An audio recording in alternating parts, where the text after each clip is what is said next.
લોકમત ન્યૂઝમાં આપનું સ્વાગત છે। વડસર વિસ્તારમાં આવેલ માતૃકા રેસિડેન્સીમાં એક ચોંકાવનાર બનાવ સામે આવ્યો છે, જેમાં એક યુવાન બહુમાળી બિલ્ડિંગ પર ચડી જતા વિસ્તારમાં હડકંપ મચી ગયો હતો। સ્થાનિક લોકોએ તરત જ પોલીસ અને ફાયર બ્રિગેડને જાણ કરતા જ ફાયર બ્રિગેડ, પોલીસ અને 108 ઇમરજન્સી સેવા તાત્કાલિક સ્થળ પર પહોંચી ગઈ હતી। સ્થળ પર પહોંચેલી રેસ્ક્યુ ટીમે ખૂબ જ શાંતિ અને સમજદારીપૂર્વક કામગીરી હાથ ધરી હતી। લાંબા પ્રયત્નો બાદ યુવાનને સમજાવીને સલામત રીતે નીચે ઉતારવામાં આવ્યો હતો। સમગ્ર ઘટનાક્રમ દરમિયાન સ્થાનિક લોકોમાં ભારે ચિંતા અને ઉત્સુકતા જોવા મળી હતી। હાલ પોલીસે યુવાનને કાઉન્સેલિંગ માટે લઈ જઈ તેની માનસિક સ્થિતિ અંગે માહિતી મેળવવાની કાર્યવાહી શરૂ કરી છે। યુવાને આવું પગલું શા માટે ભર્યું તે અંગે વધુ તપાસ હાથ ધરવામાં આવી રહી છે।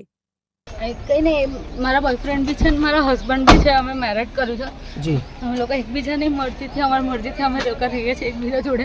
પ્લીઝ તો આજે શું નહીં થયું। અમારો કેટલા દિવસથી ઝઘડો થાય છે, મતલબમાં તો એને થોડું પ્રોબ્લેમ્સ હતા, એના લીધે મને એને 3-4 દિવસથી ઘરમાં પૂરી રાખી હતી। પોતે બી ખાવાનું નહીં ખાધું, મને બી નહોતું આપ્યું। પ્લીઝ મને આવું બધું નહીં કરવું